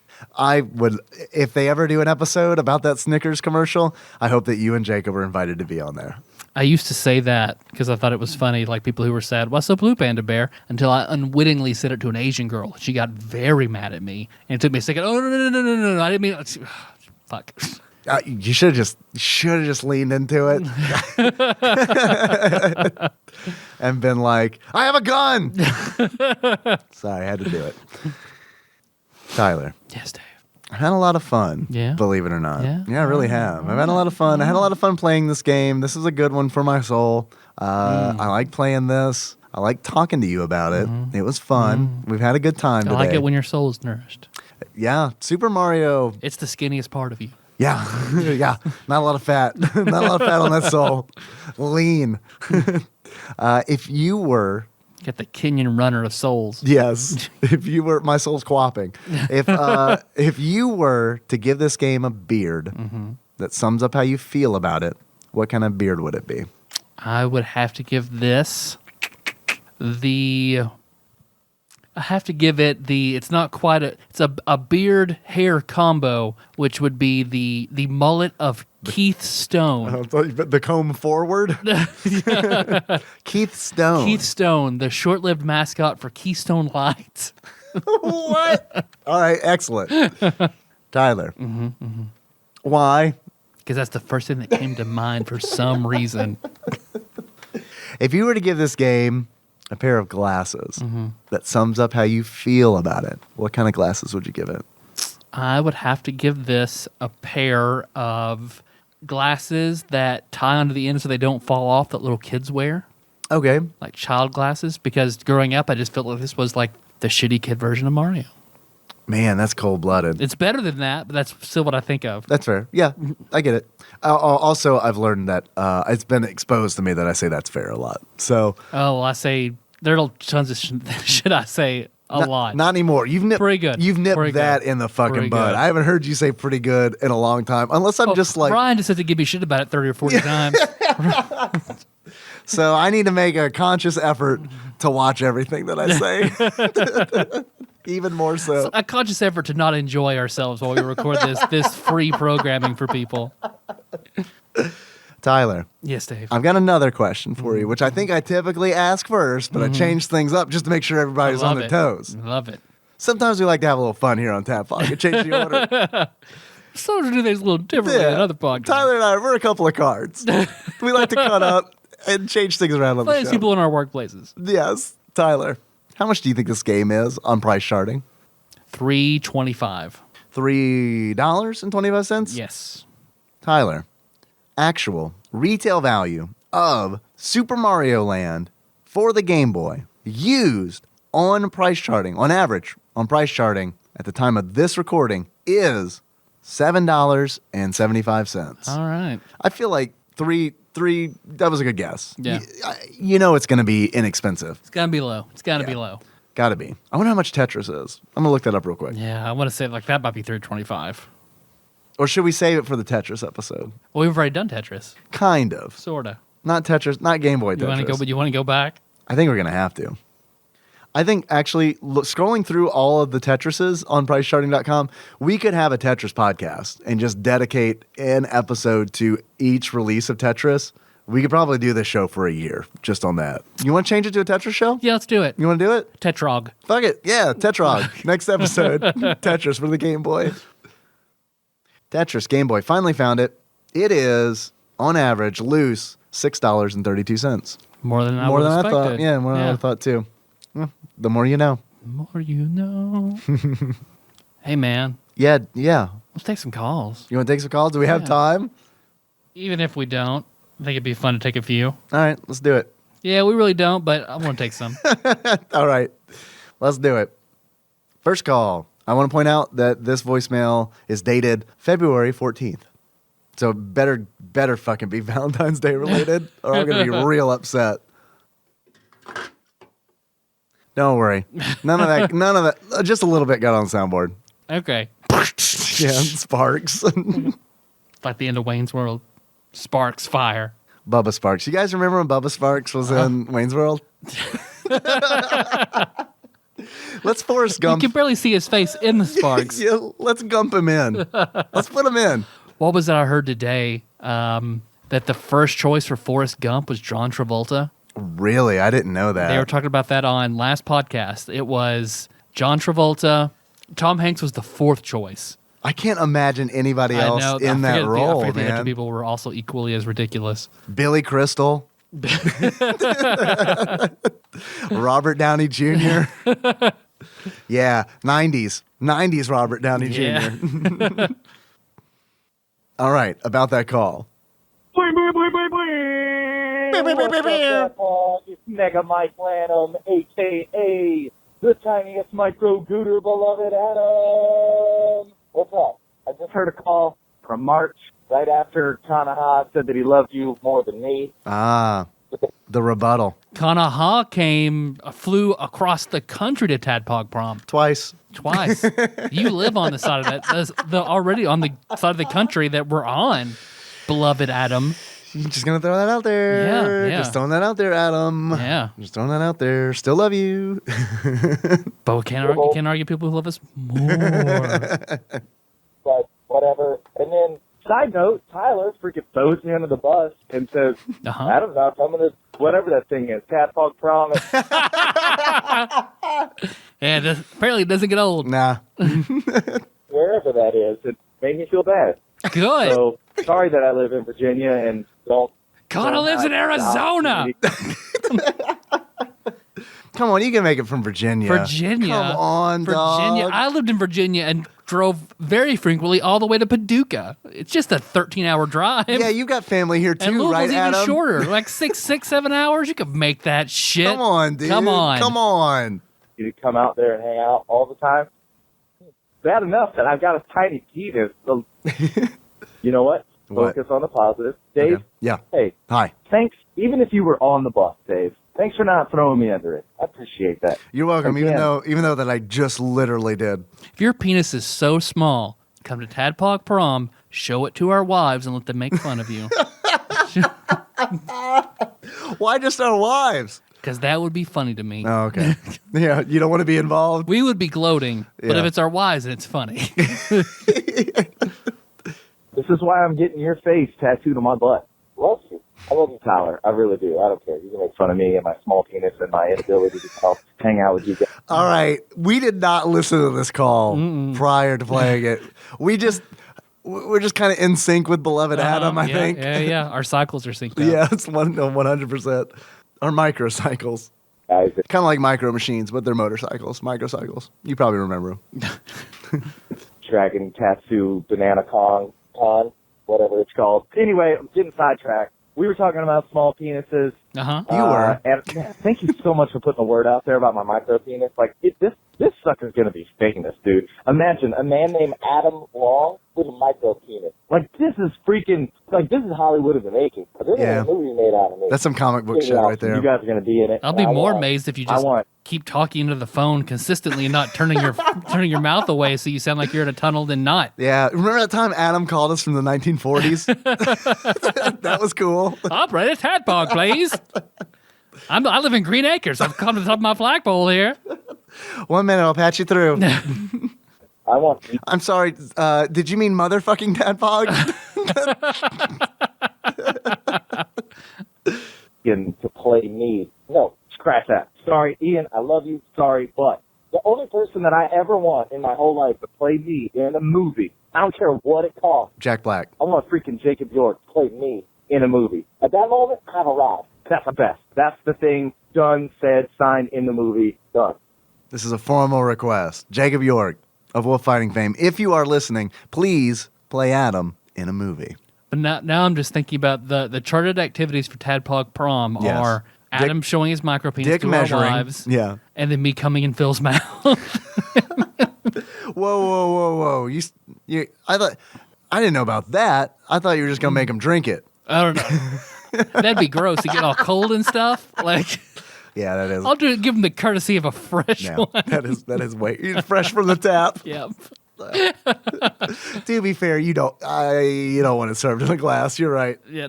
His eyes have to be Yeah. open. Yeah, We have to have eye contact. Yeah, you don't want that in a frosty mug. This call really is just a shout out to Ryan, Citizen Ryan on Instagram. I don't know if you remember what Instagram is, Tyler, but it's a social media app where you can post pictures and things like that. Shots That's People can like it fired. and comment That is on a it fair dig. Shots that is a fair fired. dig. Very fair. and all that stuff. To quote But Dave, that's fair. What's that? To quote Dave, that's fair. Yeah, you're right. Thank you. Put it on the quote board. Things Dave says on the podcast. Top 5 answers on the board. Show me. That's fair. Ding. I Number want one that answer. white shirt, black text, Comic Sans. That's fair. Quote Dave. Next Tadpog shirt. That's actually the. We do have a Tadpog shirt in mind. I've been lazy and haven't done the back yet. The front is done, and I would like to. We haven't talked about this yet, I don't think, but we'll get to that later. Put a pin in that. Put a pin in that if you don't mind. all this to say, I posted a picture of some video games that I bought at a flea market, and Ryan posted on there, he commented and said, "The white worm strikes again." And I had no idea what he was talking about. But I took it. I was like, white worm, sick nickname. And now I realize I had called myself the white worm. Yeah, that was you. Shout out to Ryan for paying attention and caring No about people's lives shit. and knowing my nickname even when I don't. So No shit. this was a lot of rambling, a lot of penis talk, but above all things, I want you to know two things. I love you, and I love Jacob York. White worm, out! See you, Adam. Beloved Adam. I'm glad you brought up Ryan, former master of coin. He's a really good listener. Fucking love that dude. Yeah, Ryan is really Absolutely, cool. absolutely. Like, anytime he has a comment, it's like valuable. Yep. You know what I mean? Uh-huh. It's like I can tell that he really like gives a shit. Yeah. Which is really cool. And that's pretty much all I need. Yeah. Just nice support. Yeah. It's very nice. Yeah. I've got another call from Adam. Would you like to take it? Yeah, let's Oh, take it. do you want to talk about the shirt? Let's talk about the shirt. Okay. You know how we're trying to get Sandwich Pope Phil to prom? Uh-huh. Okay. Sandwich Pope Phil, as you know, Tyler, has designed a Tadpog t-shirt that we had the trouble with Amazon and getting it through. I want to add a back to it, which we've talked about, and I haven't done it yet. I'm a lazy piece of shit. Haven't done it yet. Spider-Man. So, Spider-Man. You think it's going to take me away from Spider-Man? Not going to happen. But what I'd like to do is, originally when we talked to Phil, because I love this shirt design. It's the fucking best. I do love it. You guys are going to fucking love it when you see it. We'll let you know when it's available. It's great. It's very TADPOG. Like, it's great. What I'm thinking is, originally we had talked to Phil about just giving him half of whatever we make from the shirts. Yep. What I think we should do is take all of that money and put it towards get Phil to TADPOG prom. All right. And then once we meet that $1,000 goal, I think if you're cool with it, I think we just make that like a shirt that is all the money that from all the sales, all the proceeds. A limited run shirt. I don't think we have to make it a limited run shirt. We could if you wanted, but I think like all of the money that comes from that just goes to TADPOG prom in some respect. Okay. Where it's like, whether it be we spend the money on something there for everybody, or I don't know. I don't know what to do with it. We get Phil there and buy a bunch of Jaeger with it. Yeah, we could get liquor with it. Yeah. So, I mean, it could be a cool thing for like, we get Phil to prom, and then we kind of continue that trend, and we kind of make this this fund where it's just like, this is money that is allocated for TADPOG prom. It doesn't go back into the show. It doesn't go to help us or anything. It's just like, this is TADPOG prom money. We will figure out something to do with that money at TADPOG prom. Yeah. All right. You cool with that? Phil first, and then okay. Yeah. Sounds And good. Phil's almost there. Oh no, he's Like, very close. Yeah, I think we're like $200 or something away. Yeah. So we'll get there, and the shirts will help too. Yeah. I hope. So stay tuned. I'll actually get off my ass and do the back of that shirt, which is really simple. It's just the episode number that the shirt references and credit to Phil, the artist, and that's pretty much it. So simple type treatment. Has taken me 2 months. Yeah, it's all right. It's all right. You want to take another call, or you want to wrap it up? Yeah, let's go ahead and wrap it up. Wrap it up. All right. Thanks for listening, everybody. Find the show on Where are we? on TADPOG.com. Yeah. Stitcher. Yeah. On YouTube. Yeah.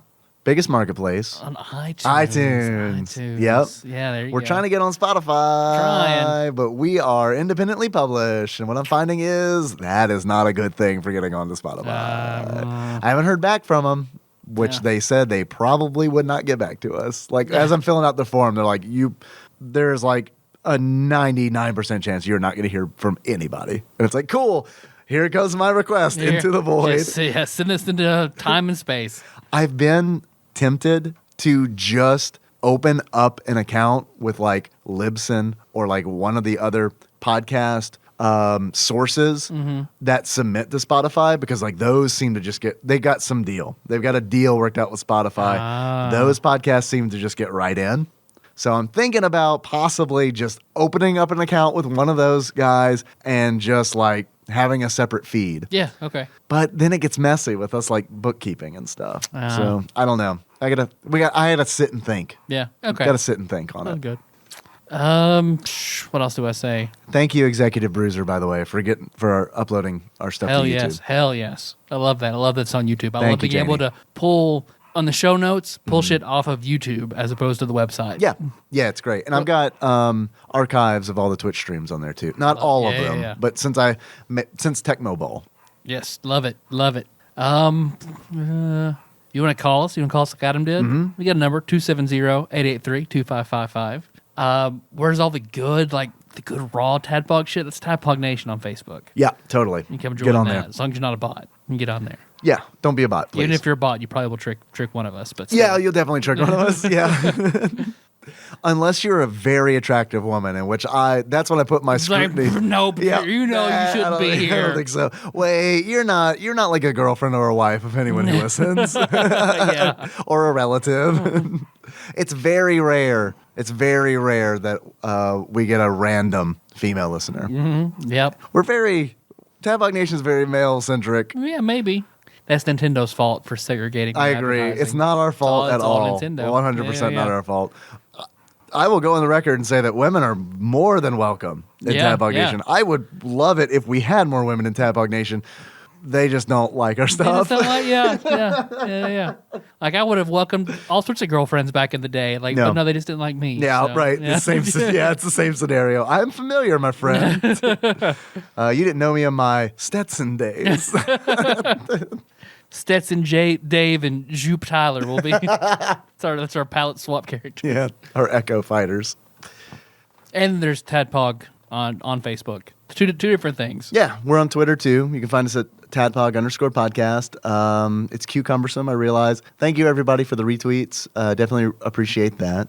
You can also, if you enjoyed this and would like to kick us a few bucks, you can do that on Patreon. We do have a Patreon. I'm very hesitant to even mention it because we have been very remiss in our Patreon duties. We don't have anything up. We normally publish a bonus episode each month. We haven't done that for September yet, and it is like eating me alive. But we're going to get that figured out for you sooner or later. But hey, we got a whole bunch of old bonus episodes That's on there. true. A whole bunch of them, a shitload of them that you can get by giving at least $1 on Patreon. We really appreciate those of you who have. And we've actually got some new donations recently. I would like to thank a few people. Martin Stein, thank you very much for the new donation. Nathan Eaton, thank you very much. I met you on Saturday after you became a donor. You were really cool, and you are better at Street Fighter 2 than I am. So congratulations. Although I wish that we lived closer together because I feel like both of us could grow as Street Fighters if we were able to play against each other regularly. That's a rare thing. That's a beautiful thing when you find somebody who is like just a little bit better than you at a fighting game where it's like, oh, I could learn. I could like practice against this person and we could flourish. That's how I felt. And finally, I'd like to thank, please don't be mad at me if I mispronounce this. I believe it is, I don't know if this is how you say it, but it's how I want to say it. Crikey. First name Crikey. Crikey. That's how I want to say it. First name Chri. Would that be Cry? Cree? CHRI. It's gotta be Cry. Cry? Yeah, sure. Cry. Cry. Last name Key. Crikey. Crikey. It's gotta be Crikey. Yeah. Right? So, yeah. Crikey. Yeah, it's Australian. Yeah, totally. 100% Australian. Yeah. Confirmed. So thank you very much The for Australian timeline that fits. Yeah. Let me. Makes Well, hold sense. on. Let me pull up the TADPOG timeline. I have to do it through Morse code. Yep. Checks out. Crikey. All our Crocodile Dundee references were leading up to this moment that we planned. Right. TADPOG timeline. Now, we're now in a divergent timeline. Yeah, we're in the Australian timeline where it goes counterclockwise. Oh, shit. Or clockwise. Because if it's the reverse of the... Yeah, I don't know. No clocks. There are no clocks. No, yeah, they're all digital. In Australia, there are no guns, and all clocks are digital. We still call it Widdershins and Diesel. Because there's no clock. There are no clocks. So thank you all very much for the new donations. Really hope you enjoy the bonus episodes that we've got on there. We'll get back into getting you new Patreon content. You heard door slam somewhere. Yeah. Our theme song is moved by Sycamore Drive. Link to that track from the shorts at tadpog.com. And you already announced that we're going to do Shining Force Gaiden. Yeah, next episode we're going to do Shining Force Gaiden, Final Conflict. I'll be streaming that, Hell yeah. so hop on in. Hey, you want to put this out there? Like, Australian? I feel like we've done that before, but Have we? yeah, absolutely. Okay, well, what race of people have we not done a stereotypical impression I of? don't know if Australians are necessarily a race. Well, okay. Nationality. The nationality. The Australian race. Let's do what's something Super Mario Land that we could do. The horrible noise. Yeah, the Genesis sound. Yeah. No, let's not do that. I don't like. Let's go. Fuck it, Australians. It's fine. All right. So until next time. Tropical Capricorn. That's what it sounds like when an Australian man dies. Comes. Both. It's the little death.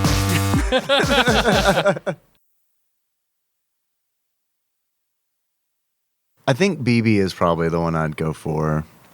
Yep. Like, but just to mess around with. I don't think I could have a meaningful relationship with her. No one could. No, I don't think anyone could. Maybe Roger Klotz. Like, that's like, Has there been an after Doug special, like a la Rugrats, all grown up? Like, has there been anything like that? When it went to ABC, like flash forward a few I stopped years, watching, so I don't know what happened then. Roger won the lottery. Roger won the lottery? So things got all Roseanne and shit? Oh, I didn't know that. But I could totally see, like, 20 years later, like, Roger and BB getting together and having, like, a really dysfunctional relationship. Yeah. And, like, just a bunch Chalky kills himself. Yeah. They probably, I don't know, the Dinks are probably dead.